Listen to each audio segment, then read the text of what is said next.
지난 금요일, 토요일에도 같은 질문을 받았었는데요.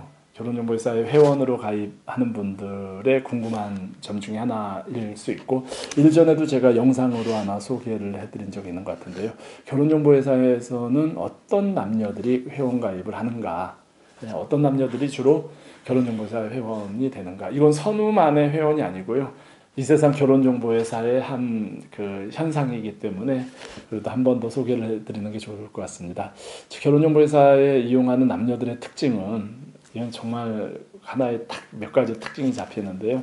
공부를 조금 더 열심히 했거나, 아니면 직장 생활을 조금 더 열심히 하거나, 자기 삶을 상대적으로 평균, 그 시대 동갑인 남성, 여성 중에 조금 더 열심히 살았을 확률이 높은 분들이 회원으로 되는 것 같습니다. 학벌이 높은 분들이 많고요. 학벌이 높지 않더라도 그 직장에서 또 나름대로 또 약간 연봉이 높은 분들, 또 직장에서 연봉이 높지 않고 좋은 직장, 뭐 나쁜 직장은 없습니다. 이름 없는 직장이더라도 자기 분야에서 조금 더 열심히 살아가는 그런 분들이 좀 모이는 것 같고요. 두 번째는 경제적으로 조금 더 평균 그 시대 남녀보다는 조금 더 준비가 되어 있습니다. 예, 경제적으로 결혼할 준비가 돼 있고 어느 정도 자신감이 있기 때문에, 또 그렇게 하기 위해서는 좀 결혼할 시기를 놓쳤을 수도 있고요. 예, 또 그렇게 살 자신이 있기 때문에 경제적으로 조금 더 평균 이상의 안정감을 가지고 있습니다. 저축을 좀 더 했든가, 연봉을 좀 더 많이 받거나, 아니면 좀 미래에 좀 그럴 가능성이 높은, 칭찬만 많이 하나요? 단점도 있습니다. 이제 그런 경우도 있고요. 그리고 세 번째는 좀 가정에 이제 부모님들이 좀 그 손아귀에 잡고 죄송한데 부모님들의 손 안에 있어가지고 좀 그 어디로 많이 이제 돌아다니지 않고 부모님의 관심권 안에 주로 있으면서 곱게 성장한 그런, 어떻게 보면 온실 속의 화초들이라고 하는데 나쁜 건 아니죠. 인간의 삶이 그렇게 살아왔다는 거는 부모님들의 관심이 조금 더 많이 들어갔고 관심을 많이 받은 남녀들이 좀 이쪽 회원들이 주로 되는 것 같습니다. 그럴 수밖에 없는 게, 저희 한국결혼정보회사의 한 60-70% 이상, 한국은, 미국은 80% 이상이 부모님이 대신 접수를 합니다. 회원가입을.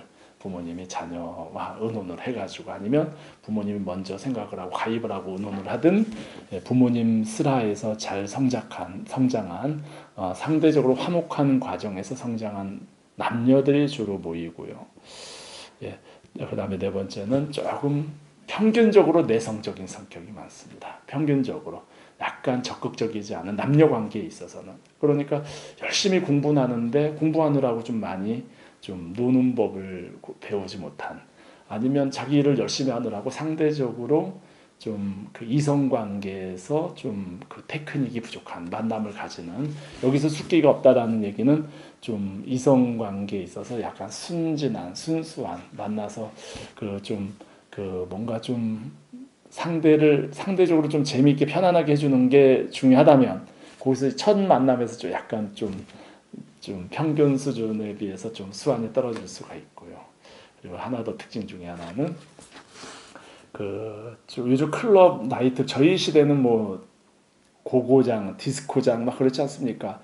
또 저희가 나이트 세대까지는 기억하는 세대인데, 그 다음에 요즘 클럽들이 많이 그 유행인 것 같아요. 이런 쪽에서 젊음을 발산을 해야 되는데, 상대적으로 클럽이나 나이트 장의 출입이 적은, 많이 가지 않은 이분 세대들, 그러니까 평균적으로 클럽이나 이런 좀 유흥업소, 좀 사람이 많이 모이는 쪽에 자주 출입을 하지 않았던 그런 이제 남녀들이 그 또 회원이 되는 것 같습니다.